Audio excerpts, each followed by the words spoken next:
right, good generic time of the internet, and welcome back to the Political Fun Time Happy Hour Deluxe. We appreciate you coming back for another round.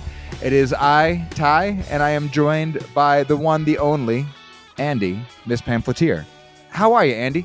I'm pretty good. To our listeners, I use she, her pronouns, and when I look on the news, I'm filled with blinding endless rage on every front. Yes. Yeah. Well, that's what the news is, right? It's if you don't, I think it's a bigger problem. If you look at it and go, huh, seems all right. Seems like there are a lot of people who are angry on both sides. Exactly. And for equally valid reasons. That's the important part. These two things are the same. Yeah. So today I don't know if it was the last episode. I think it was the one before. We were saying we're going to, talk about Cop City, and I'm almost glad we've waited, because I think that where the developments in Atlanta have gone have really highlighted exactly kind of the through line we would have gotten to, but now it's a little more in the open. So I think we should dive right in. Andi, will you give us just the rundown of what is Cop City? Why should it be stopped? What has been going on? How is that playing out? How is that a unique in its own instance? How does that reflect a lot of larger trends we've seen? You give the people the rundown. No, you can find me on YouTube. Cop City is, I'm going to say, the nickname of the training facility that is going to be used for interdepartmental training exercises, where they teach police who are already SWAT certified, like already do the fucking military operator fucking drag, right? Just to arrest fucking crackheads and stuff, right? And so, oh my god, SWAT as operator drag is Continue. Sorry. Yeah, and so they're going to teach them how to. Killed me early in this one, Andi. You done killed me early. Yeah, they're going to teach basically these cops from all over the country to do not just entry into one room, but how to lock down whole buildings, how to lock down whole blocks, how to operate in destroyed structures, right? And how to detain and interrogate people. And all of these techniques were perfected in the Middle East, in Africa, in Latin American and Southeast Asian military dictatorships that the United States fucking not just spawned, but trained, right? So then now that we've, developed the techniques in the colonies, we're bringing them back into a metropole, which is one of the bylines of... sounds real familiar. Fascism, if you will. Oh, I've been saying it wrong this whole time. Yeah, you were. No, yeah, and so that's one of the byline descriptions of how you can tell you're moving towards fascism, right? So actually, I didn't realize that it was geared specifically to already SWAT certified officers, because even in their own press releases, even in how this has been publicized and what by their own terms, this is how this has been justified. And I guess I'm not surprised by them not pointing that out, explicitly, but it's been modern policing requires modern solutions. So we're going to train your friendly neighborhood cop to be a more friendly and more neighborhood of a cop. And I guess, that was obviously incorrect, but that kind of gives light to it even further, where it is you are taking already the, is it 1033 program, the military hardware kind of transfer program, like the people who already have fucking MRAPs and M4s, and saying, no, let's harden you up. You're still too soft for this beat. Yeah. I mean, and this beat being all American cities. Yes. I am literally a lot of this is me using analysis to decode their metaphor, right? Because, cops speak deeply in euphemism, right? And the actual, what do you call them?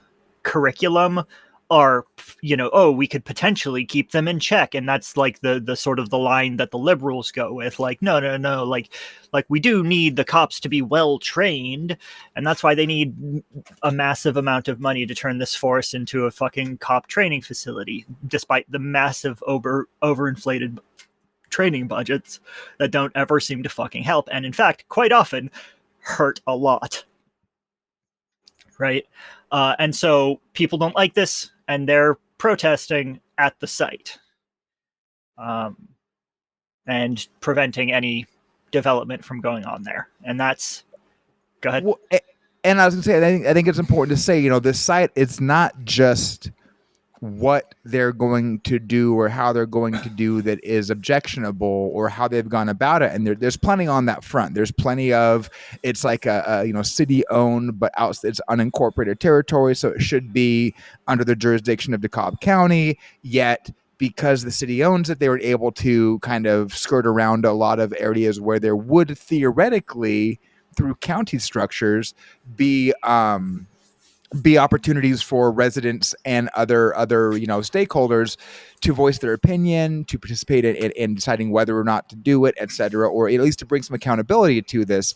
But apart from all of that, it is, like you said, it may not be old growth forest, but it's an important forested area, both, as we've seen, you can so very often see where even within the same city, the effects of climate change and rising temperatures are felt more in more or less brutal fashions based on what's the tree cover like. And based on what the tree cover is like, you can pretty accurately tell what the home values are like, and where the neighborhood investment is, and et cetera, et cetera. But it also, in addition to mitigating pollution from that major metropolitan area, helps with flood control, helps with water management. Like, this is an enormous area that as a natural preserve, as it stands now, it's not just, oh, we're going to lose some forest walking trails. There are actually significant ecological impacts to the city brought by this area that is now going to be developed, and that's all just what you get to before you get to the how much do you like the taste of boots, and would you like to taste it more? Yeah. Yes to all of that. It's get ready. It's already oppressive and racist before you get to the cop part of it. Yes, get ready. Anthropologist David Graeber, one of the last things that he was working 7 on, minutes and 53 seconds. Continue. Was talking about, he had this like side concept that he didn't manage to work into the book Bullshit Jobs, and that he didn't know if he'd ever have enough to make it a full-on books, but he called it batshit construction, right? Which is that there are all of these development contracts in America and England and in a lot of places where they don't make sense. They're not an efficient use of money. They're like massive kickbacks, right? But my markets. Yeah. How could this happen? And so we have to start making the constructions we make and intend them to last for 100+ years, right?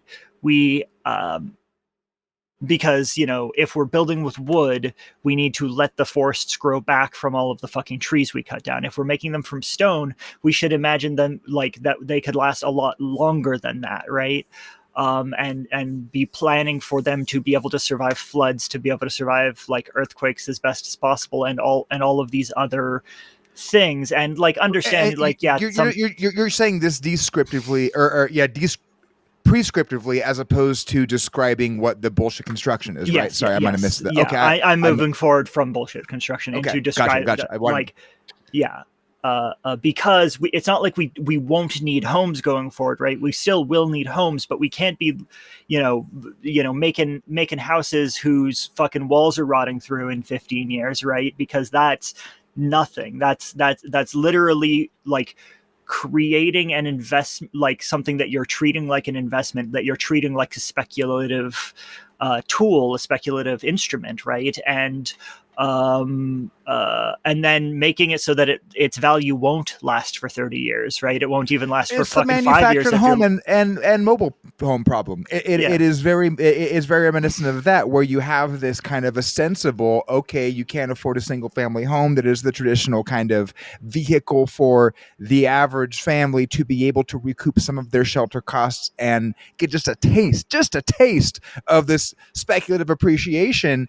And then you have, that's like Warren Buffett's biggest thing is buying up mobile home parks, evicting, kicking everyone out. But in the meantime, all those years you did pay for it, well, especially if it was built 90s or before. I mean, a lot of manufacturer stuff did come a long way, but even in the best case scenario, the vast majority are still going to suffer a more significant degradation at a more rapid pace and be more vulnerable to small things causing catastrophic bits. But that's kind of the, oh well, you can technically get in here, but even there it's a scam. And yet when you see that stretching beyond just manufactured homes or mobile homes to quote unquote standard, regular construction single family bits, it's like you're pre-stripping the copper wires out of it basically to make your money and leaving it to rot in a time frame that is just outside the statutory limitations on when you would be liable for your construction falling apart around the people who bought it from you. Yeah. And that's exactly it. And so a lot of these projects, they're like engaged in to give kickbacks to developers, and it's always safe for liberals and conservatives to put more money into the police budget. And so taking a huge portion to give to a developer who's giving you a kickback, right? And then hiding it in the police budget, like no one's ever going to question you on that. And you can ignore the kinds of wackos who would, right? That's the political wisdom. And so the only way that you can realistically stop these, you mentioned that like if it was at the county, they would have been able to stop it. Like, of course they didn't go through the county because they would have been able to stop it, right? Yeah. Well, and they've been pitching it as this kind of public-private partnership, like that's the new Reaganism there. We take it as like the three scariest words in the English language are public-private partnership. But it's exactly that, because there's all these kickbacks and there is this kind of back and forth exchange where you can say, oh, we're putting up this much up front, but they're putting in this much from the private side and all the benefits there. There was, let me find the Cop City is a $90 million facility, and I can't find it actually. It was, I think that there was quote unquote only $30 million coming from the city. There was like promises from other landowners they had to basically do land swaps on to, create this whole contiguous space that they're going to pour $1 million in. But it's like, okay, but you just gave them more than $1 million worth of improved land for what they already had. Like, I'm sorry, that's not chipping in. But out of that $90 million, it's something like $30 million is coming from the city. But a cursory Google search will reveal that the 2023 budget for the general fund of Atlanta is $734 million. We know the cops are, of course, the top line in that, but we know this. We don't have to look. We know this. We can assume this. We can assume this broadly and widely and be correct far more often than we're wrong. But Andy, do you want to take a crack at out of that $734 million? You want to guess what the police in Atlanta are getting for fiscal year 2023? 240? Motherfucker, 236. God damn, she's an oracle. Yeah, $236 million. So yeah, you can hide it in the police budget, but even out of this $90 million, and I'm sure that this is you can take this from different angles and have this be more or less accurate, but that at least the reported number of the city's contribution was only $30 million out of that $90 million. That's fucking 10%. This facility that will exceed what LAPD or NYPD or any other police force that is much larger than Atlanta's has in their training facilities, and it is explicitly for this national project of not only can we serve capital in that sense of property protection as the primary function of policing, and that's going to come back around. Oh fuck, is that going to come back around? You just reminded me that the NYPD has offices in other fucking countries. Yeah, isn't that a fucking trip? Yeah. Isn't that a trip? It's just your friendly neighborhood cop operating out of fucking Dubai. It's wild. Yeah. Yeah. So Continuing. I keep derailing you. That was just the even within that framework, which I don't disagree with anything you were laying out there. It is just such a, for all the things we can't have and all the money we quote unquote don't have and all of the things that would be quote unquote too expensive in a single city that's got a $750 million budget, cops get a quarter bill of that.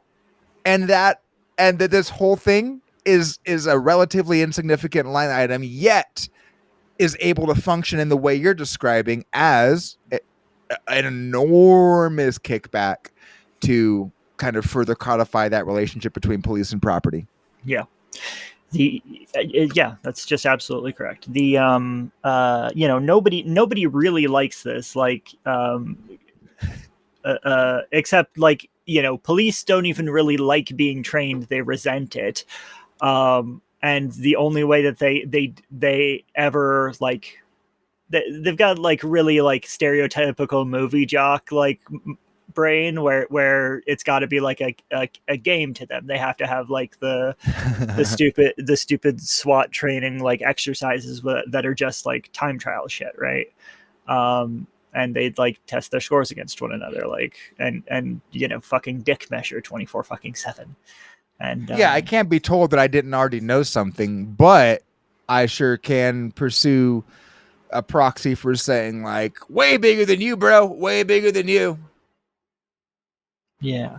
The what a fucking. So yeah, people don't want to be paying more money, and they even kind of resent having to pay money out to the cops. They're just too afraid to not have cops, right? Because they can't really afford. When I say people, I mean conservatives, because they can't really afford to lose anything. They're like afraid as hell all the fucking time, and they just can't talk about it and can't express it in any way because having emotion sucks to them. So they have to keep fucking paying out the ass for these cops because, oh well, crime still exists. We gotta dump more money into it, and if it keeps the crime out of their neighborhoods specifically, which that's not what keeps the crime out of their neighborhoods, right? Well, and I think that not only that, but in Atlanta, that's one of the unique kind of cross currents that hits there has been a rising rate of crime, particularly violent crime in Atlanta, continues to rise, and that's what you describe as just the kind of the state of equilibrium. That's just the background noise. That's just the way things are, and that's kind of true in all cases. But with a minor uptick in crime, you're able to leverage that even further. And this isn't going to do a goddamn thing about that. This is, even on its own terms, it's not likely to. But in reality, it obviously isn't. And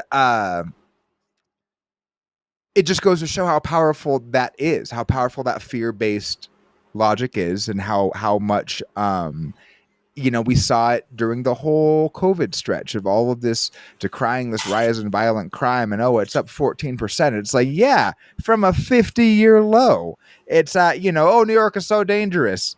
People are being murdered at a rate 1/20th of what happened in the average mid-70s year. Like, it's and a lot of this is obviously downstream of environmental factors and lead and all of these things, but like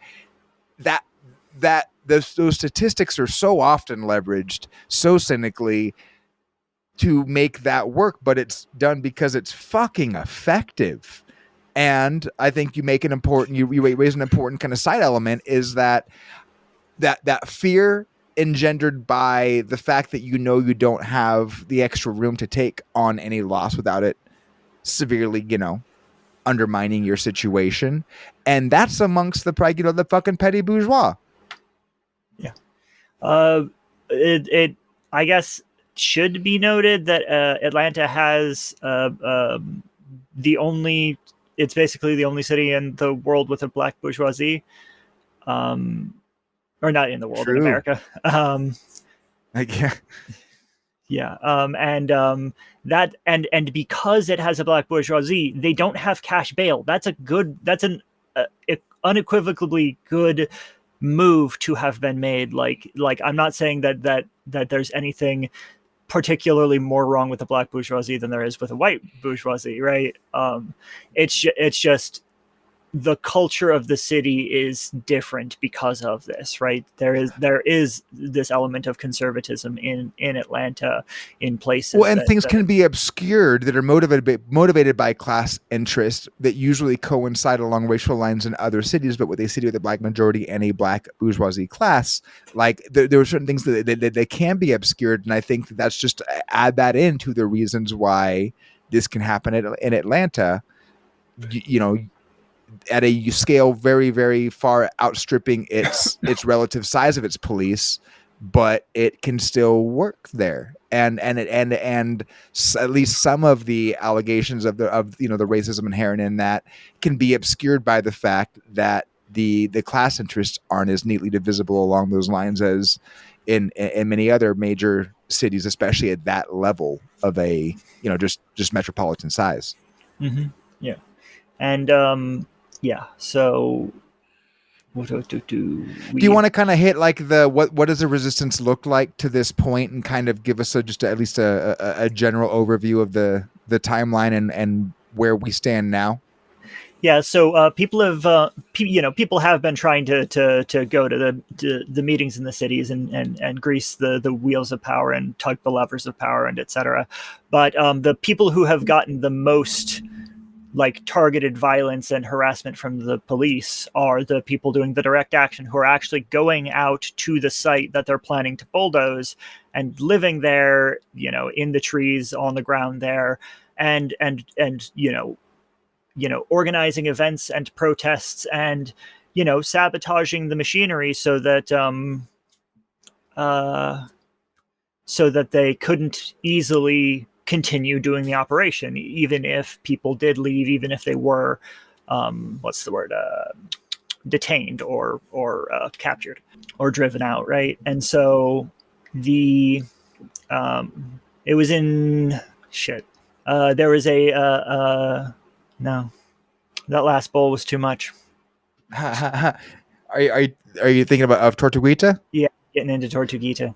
Yeah, I was gonna say that's the end of January. Yes. Which is amazing. It seemed I was looking that up, and I thought that was way more recent, but that was the end of January that they went in there with a multi agent, everyone from fucking state troopers to highway patrol to local cops, like an incredible array of different agencies. So basically, at the end of January, all these different agencies go in to do a sweep to remove those people who had been living and kind of that continued occupation as a form of resistance to it. Okay, so Tortuguita is in there. There is body cam footage of the incident, but not by the officers that actually did the shooting. What is first released is these other cops out there. You hear gunshots in the distance, and it is a pop pop pop pop pop. And there's a couple initial shots fired, and then a bunch fired, and then you start hearing calls for medic, hear officer hit, and what you hear in that first round of body cam footage that came out is one of the cops, who's either body cam it's coming from or is adjacent to it, says something like, what was it, like dumbasses hit their own guy or something, and it was this like, wait, it was a friendly fire incident, or at least it seemed to be. Then they come out and say that no, it was Tortuguita that had fired on them, that they had a gun registered to him, that he had a gun on him at the scene, yada, yada, yada. There was a lot of things that were admitted there, a lot of, any definitive proof of there actually having been a gun, of it actually having been registered to him, of it actually having been fired, and that actually having been what hit the fucking cop that got shot. And so, that was, is there anything between there and now, or do you want to kind of, should we go, because the most recent news on that is the independent autopsy reports that came out. Yeah. Because the state autopsy had not been released to the family. And the most recent one showed, God, it's grisly. That his hands were up when he got shot, or that their hands were up when they got shot. My apologies. Tortuguita, but their hands were up, and I can't find it's over a dozen. They were shot over a dozen times. The article I have pulled up does not is not giving me The business. the business, but multiple times. I mean, through the eye, through the skull, through multiple limbs. But the independent autopsy, who I believe the person who did it was previously, like, in a state position, like chief coroner or something like that. Okay, so there's the Cobb County Medical Examiner's Office and the GBI, Georgia Bureau of Investigations, I believe. And then the family had an additional one, but yeah, so it's like, it stunk up front. It was ridiculous up front, and there was a whole lot of you didn't have to be all that skeptical of what cops say after a shooting to see some at least potential holes. What they didn't release, what they didn't prove, what they didn't demonstrate was a lot. And now this comes out, and it's like, I wish that was fucking surprising. But there was additionally, after Tortuguita's death, and over the last couple of weeks, there was some, protests that involved property destruction. And I think you're a little more up to date on what actually happened there than I am. I kind of followed up more on the legal fallout. Yeah. So basically, you can tell certain habits of anti-fascist protesters, of police abolitionists, of black bloc resistance, that kind of thing, right? And so there was a concert going on, planned for this day, on the grounds, and the cops came to shut it down, and a bunch of people with black hoodies and black masks and camo pants, for some reason, formed up and pushed the cops back and threw a bunch of fireworks at them, and damaged all of the property that was the Capitol, the machines. What are they called? Construction machines of bulldozers, backhoes, and shit. Yes, that stuff. Thank you. They didn't they get some like electrical infrastructure too? I cannot recall that right now. Okay. And so and that is, but if they did attack electrical infrastructure, that's really interesting, because in the last year and change, and actually significantly before this as well, there have, it is pretty common for right-wing attacks, including white supremacist motivated and queerphobia motivated attacks, right, where somebody would drive up, shoot out a transformer, and leave, right? And and now they've upgraded to attacking substations, right? Yeah. And we've actually seen an uptick in arrests of people who are planning attacks against substations, right? Because after a couple of successful ones, because this attacks infrastructure, because this gets in the way of businesses and potentially inconveniences the very wealthy, right? And the white supremacists who are doing this they don't know the electrical grid well enough to figure out who's going to be affected by it and how much. One second. Well, okay, and just to clarify, I was wrong. I was seeing that there was pictures I was seeing. There's a couple of large power lines, and it looks like what they had set on fire was, to your point, like actual construction equipment and maybe some outbuildings or some storage kind of containers. Yeah. But I do think that is an important thread to keep in mind, and something we talked about a couple months back when there was the one in North Carolina. But we need to come back to, because I think there's been more that's come out along there, as well as additional attacks. But even this, like in the New York Times article, like they described the people taking place in that, or taking part in that, as wearing both, black and camouflage.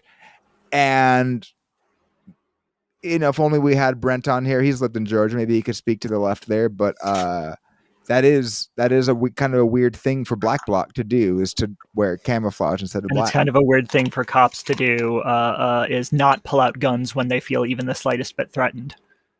Yeah, yeah. And And having it was explosives at thrown least at you, that's very at threatening. least well, at least what I saw, it was, the reporting was like they had commercial grade fireworks, and it was, yeah, With the your same kind of hands. shit. Well, the same kind of shit we saw over the last several years of protests. Roman candles and things that snap, crackle, and pop, but are like in no way as threatening or intended to be as threatening as, I don't know, fucking flashbangs or like hundreds of gallons of tear gas. Like, but in response to that property destruction, and I think what we can't know, and I'm not comfortable really making a solid claim either way, but we saw an event the cops wanted to close down. We saw them not be able to close it down, and then someone fired off a couple bottle rockets, and the entire forest was raided. And that was what I was seeing as Oh yes. multiple statements of people saying, it Yeah. had nothing to do with whether you were there, anywhere near it, whether you had even been in attendance at the concert or anything like that. I gotta And I do have to finish off this thread, which is that sorry, go. it would be based if they, in defense of the forest, burned the Capitol, and if they, in defense of the forest, drove the police off with fucking fireworks, Yes. fireworks, Yes. right? I've had a mortar go off like literally 15 feet from me, literally 5 feet from me. The worst you get is itty bitty fucking burns, and unless you're wearing polyester, it's not really going to hurt you that bad, right? Like it's a loud flash and it's Fireworks scary. that I, as an 8-year-old, used to take apart and pour into big things and light on fire. And yeah, you lose some eyebrows, but yeah, not munitions, but they made the fucking number of adjectives applied to these fireworks to make them sound like no, but they were big scary fireworks. Really was kind of like, all right, creative writing award in journalism right there. Like that's yeah, and so it's cops' feelings over protesters' lives is what it ends up being. And so if they did this, it's very fine, actually. Our natural world is important. It's fucking important, okay? And we can't value capital over that. Well, and that's the big thing, and that's the big I think deliberate conflation that's happening, and we've seen it happen before.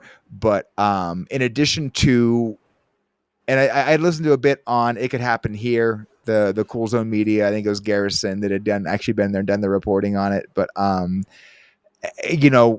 what I'd heard there, I'm seeing in a lot of the other articles that 6 people were arrested, all 6 were white, 5 were from out of state. There was a kind of seemed to be some variance in whether people were being detained or formally arrested, who was being let out and who was being charged with things that required a hearing, even with no, without cash bail and, that kind of thing. But we're seeing the same rhetoric and the same narratives that were so prominent in a lot of the Black Lives Matter and the George Floyd era of protesting, outside agitators. And I think even in the past we had talked about the historical roots of that and all of these, be they white communists being hung by the Klan or anyone else, especially when things are happening in big city areas, there's a lot of room to conflate that and by just selective charging or not being as harsh on locals, make it look like this is not part of the community. But the Atlanta police chief, their statement was, it doesn't take a rocket scientist or an attorney to tell you that setting fires and breaking windows isn't protest. It's terrorism. And that's what a lot of these charges have been. It's domestic terrorism charges. In the way that like in the wake of the 2008 collapse and all of the Occupy stuff, and then everyone's like, oh, sensible reform is socialism, and everybody being like, okay, I'm a socialist now, I'm going to start reading socialist authors, right? Yeah. I wonder how sensible resistance to absolutely unreasonable conditions being framed as terrorism is going to make people start thinking of the word terrorism, right? Let's meditate on that for a moment. Let's meditate. I said meditate.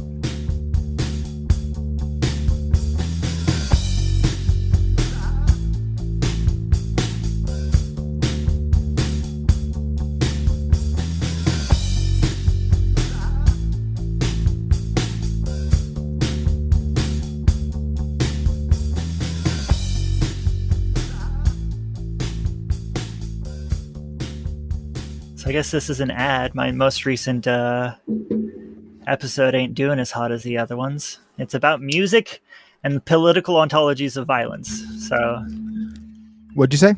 I'm doing an ad that you're free to cut. Called Tears, Private Tears. Fucking watch it.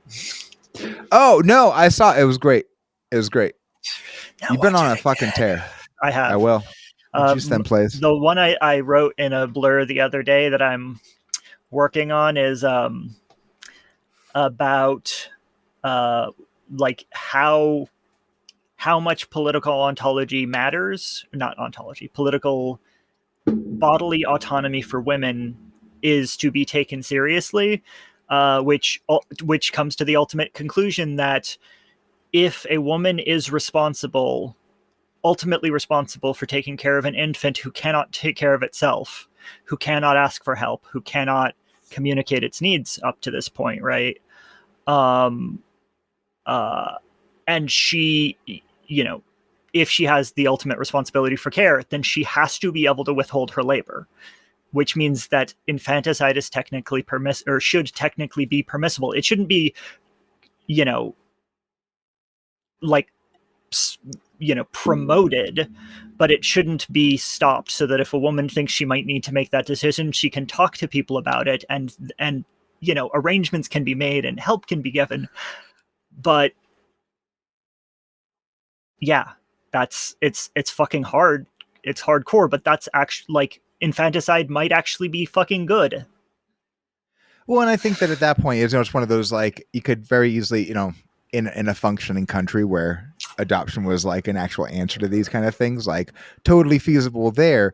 But I think the principle, it kind of illustrates the principle even more, where it's like, oh no, it's not just that the bodily autonomy and having access to, abortion, or, looking at the fucking landscape coming up. I was going to say, that's exactly where I was going. Like, looking at the landscape, like, that's not just a passing remark. That's an actual baseline that might fucking is being lost in a lot of ways. But,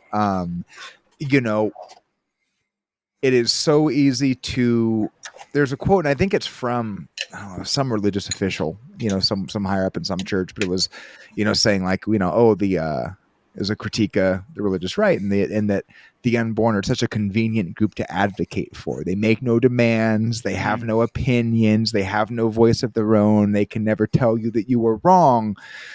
You fucking cowards. Like that. And yet, you can take it further and look at it and acknowledge what that is. But it's like, I think that even that framing just, points out the lie on the other side of the, pro-life and pro-family. And you're going like, no, you're just trying to win what you see as a genetic warfare. Like, there's nothing redeeming about that. And it's just a really, really cynical, anthropologist, like, David Graeber. It's games which are competitions between men which use women and childbirth as pawns. Ooh, and I think that there is a like a vulgar evolutionary perspective that is the misunderstanding of natural selection and evolution that I think gives rise to, like, social Darwinism and trains of thought like that, where you can look at that and it's like superficially make a case for it, but then the downside is you're Andrew fucking Tate, like, or worse, someone who likes Andrew Tate. It is interesting that it really is kind of the summation of the same thing that you see from, like, 80s comics, women be this or that, to the 90s and aughts and the gay panic and the backlash and the current trans panic and everything there. It's all just this insistence that no, it is a game and women are my pawns. And it's like, dude, you just said that out loud, or damn near it. Increasingly just saying it out loud. Like, come on, you think you can't think you're the good guy here. Yeah, it is what it is. And to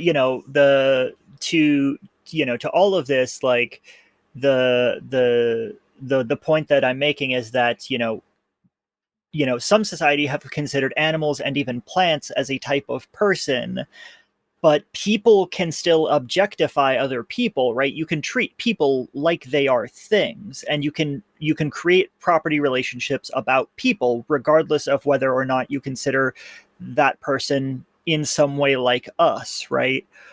In whatever way you think that they deserve some kind of rights, some kind of bodily autonomy. The time might come that you have to Donner Party someone you love, or get Donner Partied yourself, or starve together, but those are decisions that will be made at the time, right? And we, I'd honestly choose to starve together, to be quite honest, Yeah. or that's what I'd like to think I'd choose. Yeah. And and we cope ahead by thinking, like, we think of like how much this extreme hunger would bite at you and for how long, and decide to work effectively toward our goals. Like, a moment longer is a moment longer, and my life doesn't really matter more than the lives of my loved ones, because I love them and I am prepared to die for them. So why wouldn't I be prepared to actually die for them, right? Yeah. Anyway, speaking of that, Cops. I was going to bring up Silicon Valley Bank. Okay, yeah. I mean, I think the Cop City thing is pretty well tied up. It's there's not, what are we going to rehash the property destruction is not violence thing again? Because although that's maybe not as unrelated to the SVB collapse and all that as it might appear. Anyway, so let's just dive into that. What are your thoughts on the Silicon Valley Bank, other than haha fuck you? Yeah, so it definitely feels like we're about to enter into another depression, because the stock market, through all of the upsets, all of the fuck ups, has continued to rise generally, even when there have been a couple precipitous drops. That has continued an upward trend, more or less, right? But Silicon Valley Bank going under, and then a few days later another bank goes under. This is not necessarily something that will cause it, but we're seeing how much economic instability there is and how far they've pushed their fractional lending practices, right? Can I push back on a couple select things, if only to emphasize portions of what you just said is where I think the real takeaway is? Hit it. Okay, so first of all, you have Silicon Valley Bank. It's kind of in the name. Yep. Their sheets are deeply bound up with a bunch of fucking companies and a bunch of people who make their money from these companies that do not make revenue, that are incredibly cash poor, that are viable largely only through the effective 0% interest rates over the last since 2008, and the lack of those rising on the Fed level. And there also, it seems like there was a whole lot of people who would otherwise, or who definitely were financially sophisticated enough to know that the FDIC limit is at $250,000 per depositor, yada yada yada, and usually would, like, there were like literal like subsections of financial services to basically vest all of your cash you needed to have access to across a wide variety of accounts, so that FDIC limit covers everything you have deposited. But at Silicon Valley Bank, if you put in X amount more, or everything you had from here, or did all your banking there, so that you knowingly were exposed and had no federal fucking insurance above that 200. Actually, it wasn't 250. I think it's 200,000. Shit, now I'm double second guessing. But either way, It's 250. that it was 100,000 before, and I think it is 250 now. But above that limit, you were knowingly exposed. But for doing that, they would just give you mortgages. They would just give you, like it's either 93 or 98% of their holdings were above and beyond that. And the only reason that was the case was because they were doing basically shady kickbacks to their fucking, depositors to incentivize that. And so in exchange for putting all of your shit at risk above and beyond what the FDIC would cover, you got a 0% mortgage, or, all these other convenient lending things. So fuck them.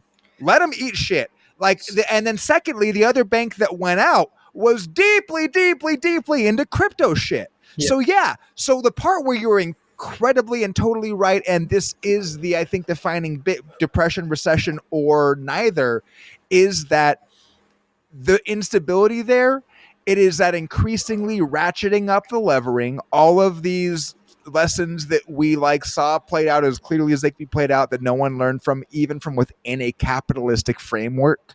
Like nobody, even if you drink the fucking Kool-Aid, has any excuse for not seeing what we saw play out, and you know, in the fucking 20s and 30s, in the You know, 80s, in the it's aughts, in the aughts again, and in all of this. Like, no fucking excuse for any of that. But what is the case is it is that there's just less and less profit to be made. And so that is why, you've seen such an outsized emphasis by Powell and the Fed in what is, these raising of rates, even when it's not getting at the drivers of inflation, except for something that is a, secondary or even tertiary factor within that, which is fucking labor costs. And oh my God, wage gains actually beat inflation for fucking once over the last half a goddamn century. We can't have this. And so this whole time, these rate hikes have largely been at the risk of tanking the fucking economy and starting a fucking recession. with the intention. What we cannot have is actual meaningful gains in the share of productivity and profits by workers. We can light it. We can torch a good section as long as we don't fucking allow that. And yet now there's finally talk of the Fed not only not going a half a point, not only holding it a quarter point, maybe not raising, and maybe opening the door to cuts, because this rate hike has actually, affected decently rich people. And so now it fucking matters. Now it's too much. Now this stupid just turn the knob until something breaks. Honestly, they're probably still going to go with it, and it's going to break elsewhere. It's going to cause strain elsewhere in the global financial system, and for the sake of saving Americans the pain. But that is I don't think that it belies as much instability as it might appear, but it absolutely points to the fact that there is just, the margins are racing towards zero, and all of this Ponzi scheme extractivism is being laid bare at, going, oh my God, but if you charge us more than like 1.25% for fucking cheap capital, then it doesn't work. And so now it's, you're caught between there's no room to lower rates if there is actual economic friction that requires it, but you can't raise, or because rather, you can't raise them high enough to give yourself that slack in the system that it definitionally needs. Yep. Because everything is so overextended and such a just facade that it can't function even with historically low but non-zero costs to capital. Yet it's, at the same time, that lack of liquidity is completely, or at least the vast majority, can be attributed to just the fact that, like, we're doing the Gilded Age shit again. We're doing Gilded Age things, and all the capital is with 4 people. No wonder there's nothing to go around. I gotta point out, Peter Thiel pulled out his money and then announced that he had, Yes! and that's what caused the run. Peter Thiel, who isn't liking the Republicans' chances if they're just running on the transgender shit alone. And if the economy tanks, that's actually pretty good for his fucking cyber monarchist ass. Man, I was totally like agreeing on like the first 3 levels of that. I had not considered levels 4 and 5 of the, that's actually, that's dark. Yeah. The dark and plausible. Yeah. And anyway, it's disaster capitalism, right? He might have realized that the bank was like not going to make it, and made the decision to take his money out, even if it did cause a run. It could have just been that, right? And it would still be reprehensible. They blamed it on having an LGBT and a black. on the Yes! board, even though the board also contained somebody from Goldman Ironically! Sachs. Fucking Goldman Well, and it Sachs. was literally like we have 2 blacks, an LGBT, and 2 veterans, and that's our fucking diversity on the board. And somebody in the Wall Street Journal, of their own volition, unironically, and apparently intentionally, came out and said, I'm not saying that a room full of 12 white men would have avoided this. But that was what he was. But I literally like I thought people reporting that, and I thought they were eating the onion, and no, They were not. No, they were not. Somebody said that, and it was in the Wall Street Journal. And that was on whose paper? Who on the Wall Street Journal? That one guy. I'm gonna need you to spell it out. That was a real question. Isn't that a Murdoch? Let's find out. I can hear you finding out as we speak. Founded by Charles Dow and Edward. Jesus Christ. Dow. Oh my God, I didn't actually realize that Dow Jones were the founders of the journal. I probably should have known that. News Corp. Isn't News Corp Murdoch? Murdoch is News Corp, yep. Yeah. There we go. So yeah, news as of 07. News Corp made an unsolicited takeover bid. Yeah. I wonder was the journal, despite being founded by Dow and Jones, was it as egregious as it is now pre the Murdoch takeover?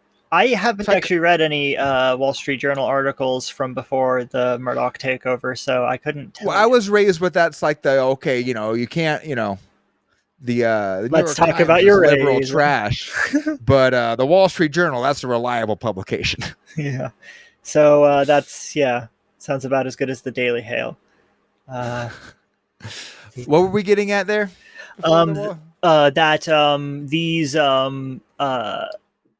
These bankers who are so unaccountable that they're willing to play into fucking culture war bullshit and tank the economy so that they can get their fucking golden parachute still, right?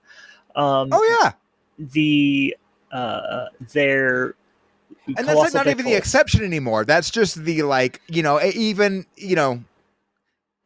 in anything that has fallen apart over the last several years, it's always been and on the way out, here's more money than any other, I don't know, 10,000 Americans will collectively make in their life for fucking it up, but not fucking it up more. Mm-hmm. Yep. And so what we're gonna do is they've when these closed, they didn't just lose their access to their money, and most of it they're not getting back, right? These companies, they also lost access to their lines of credit, which they would also need, right? And so they're going to be, running around going to other banks that are also over leveraged, right? And be asking for loans without a clear revenue stream, right? And lines of credit without a clear revenue stream, right? And so if, Fed loans don't, or, the Fed doesn't fix the rate, they're not going to be given favorable loans, and then they'll be over leveraged and won't be able to fucking handle their lines of credit and go under. Okay. And that raises, I guess, what might be the kind of hidden fault that might speak to a more systemic or continuing banking failure that has, recessionary or depressionary impacts. And that is that at SVB, the reason that they were so over leveraged is because on their books, rather than short-term treasuries that they could trade at par on a much more liquid basis, they had a bunch of, I believe it was 30-year mortgage notes as mortgage-backed securities there. And as the rates have gone crazy, if you've got a 30-year note at 4% and you have to liquidate it because your depositors are taking their money out and rates are where they are now, you're underwater on that. And so I think that is basically was one of the big imbalances that made a small thing cascade within their system. And so as people are looking to other banks and as that kind of effect ripples out, I guess it could spread more. And goddamn, Yeah. The now, yeah. Now, so now that you say it like that, I guess, yeah. Buy gold, everybody, buy gold. no. Buy things that you'll need. Yes. And by gold, I mean shelf stable soup for your family. And the people who do these things have names and addresses, right? Sometimes multiple addresses, so you'll need friends. But Yikes. the This is yeah, what happens when our lawyer leaves us. yeah, Brent, we miss you. Never Help offering keep Andy legal out of jail. advice. Yes. The sorry, yeah, no. We're He'll talking about a soup distribution network here, is what yes, we're saying. mutual aid. Mutual and aid to the face.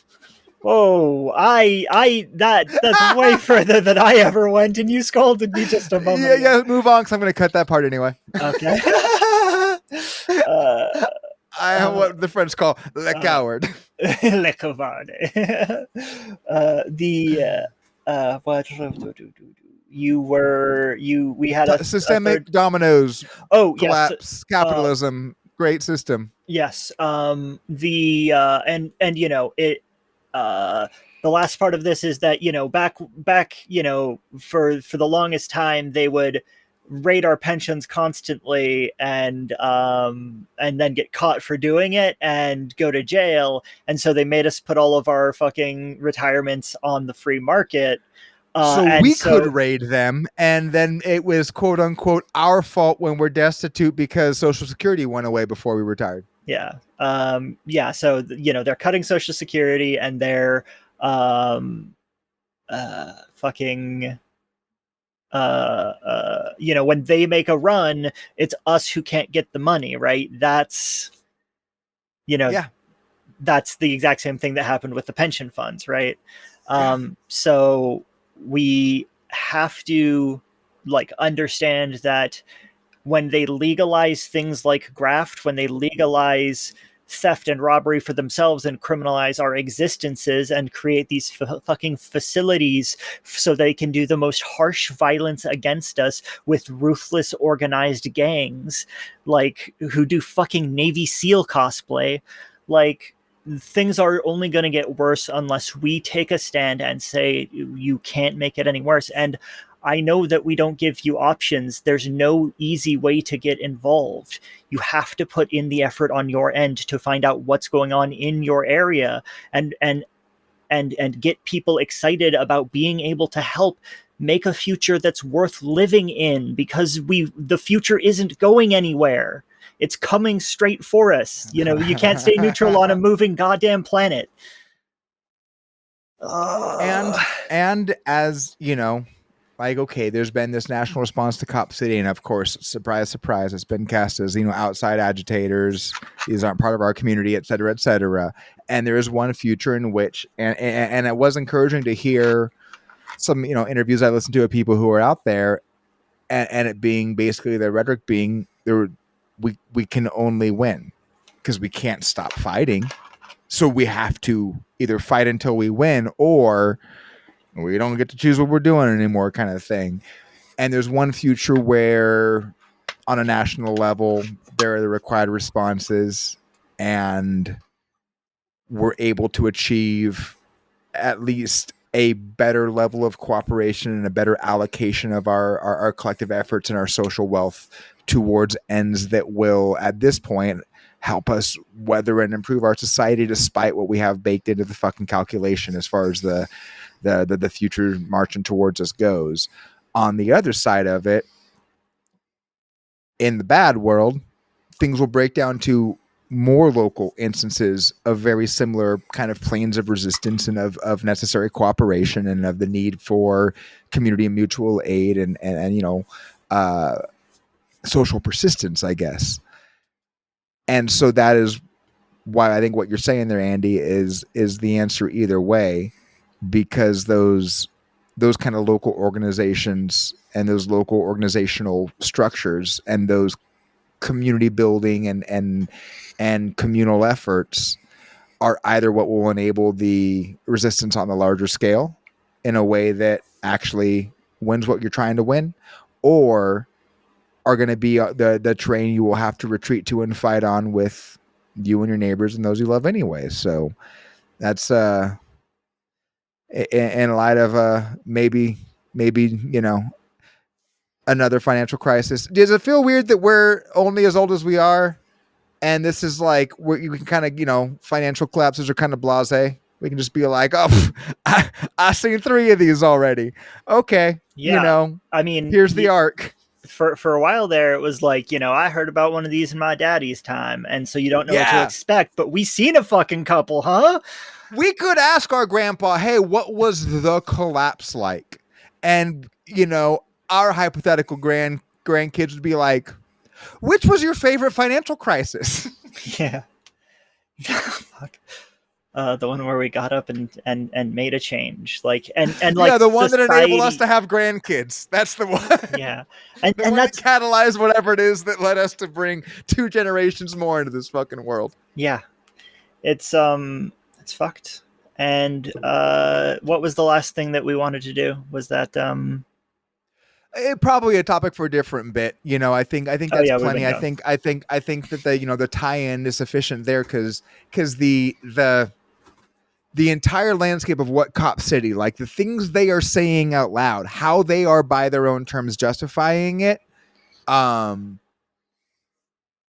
speaks to the need to be able to more intensively and effectively police and control large swaths of particularly urban centers, or at least areas that require large-scale police operations to put down instances of unrest and of protest. Nice. These fucking banks and them collapsing, and Peter Thiel making sure that he and his get what they got in there, the downstream be damned. These are not unrelated topics. Even if these dominoes of SVB and whatever the New York one was, I can't remember, bank names, they're very stupid and pretentious. Even if those dominoes fall and they don't hit anything else, and it's only as precarious as it was before, and only as overextended and overleveraged as it was before and has been, and by definition has to be, then okay. And if it doesn't, if those dominoes tap anything else and they run any amount of distance down the line, well, let's not make sure that the cops are more equipped than they already are to crack our skulls at a Henry Ford like assembly line pace, and more emboldened to work with the far right. Yes. Yeah. And more subjected to training that is rooted in far right adversarial, occupational, and like the warrior cop mindset. That was, maybe this is just a cool thing to bring it back to the in The Intercept. Whose article is this? By George Cheedy. There's a article about from the end of January. It might have actually been before Tortuguita was killed, but they have a quote from Vitali. I lied, that's a different one. The one about how the Memphis chief of police had the cross training with IDF and IDP. When it comes to that training, and that being the entire justification for this complex, this article by Alice Sperry, training, whether in Israel or at home, has done little to address the underlying problems of U.S. policing or to prevent violent police killings like that of Nichols. Speaking of Tyree Nichols, a quote from Alex Vitali: "Most people who call for more training as a response to abusive policing have little idea of what that really involves. The kinds of training police are given in Israel is actually part of the problem because it encourages a warrior mindset in police and exposes them to practices that would be unconstitutional in the U.S. Fucking Cop City, it's not like a mock-up little town where you learn how to, better your community relations or how to more effectively keep people safe. No, it's a mock city where you can exercise and practice your maneuvers for a military occupation of it. And you know what? to the degree that the Atlanta PD and all the ancillary agencies are correct in speaking about all these other people who came from outside of that community to stand against it, fucking good on them. An Like, injury good to on one is an everyone. injury to all. Yes, and that's the only thing we can do. You know, people kind of talking about this becoming the next Standing Rock. You know, this becoming like and that's all we have left is to, you know, even if you have a hope in electoral politics, even if you think that there are avenues, you know, available within there, all of these Even things are if so it takes delayed. 10 years and we still lose, even if we never get to stop fighting, it is important to stop what they're doing. You know, the what we are trying to do is end domination, right? That's what I'm trying to do as an anarchist, right? That's my ideology, and so we never stop trying to end it until it's ended, right? And so, yeah, and in that case, that is there's not a even if. There's no if. There's not going to be a point in our natural fucking lives where that fight is not on the table and where that fight is not critical. Like, we can make so much progress, and you know, maybe the fight has a lower stakes where it's not just we are shoveling human beings into the grist mill just to keep the machines lubricated. Like, maybe we get past that. That's still going to be a fight, but I think that's I don't know, man. You know, if nothing else, through a lot of our more recent conversations, you know, from pipelines to this, like, just there's been a kind of a settling in me going like, okay, there's a lot of contingencies and a lot of different ways things could break and a lot of ways things could go down. There's no avenue I see where there's not enough of a fight where you want to make sure that you got, you know, you're taking care of the community that's going to be in the trenches with you, because you're going to be in the trenches with them. There's no avoiding that part. yep. And You can find me on YouTube and or tell people where to find you. No, it is, you know, domination is a discrete value, and so you can't get rid of it by reducing it. 1/4 of domination is still domination, right? You have to divide by domination. No domination left, right?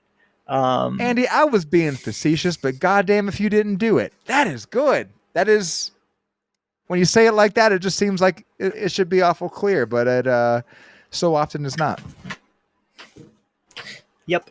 Thank you. You can find me on YouTube at Pamphleteer. That's PAMPHLETEER. And then you can find me on Tumblr at the fuck is my Tumblr.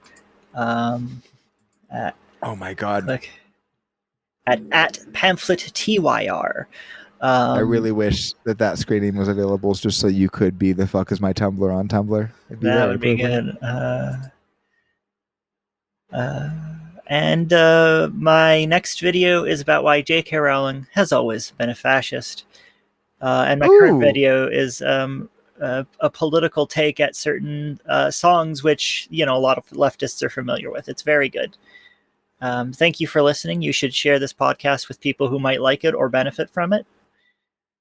Indeed. We really lean hard into the kind of community support element of it. We are real lucky to share some crossover with the Pamphleteer and Co. Discord community. We love you all. We will try to be back more often. I say this every time, and I always hope it is more true than the last time. Bye.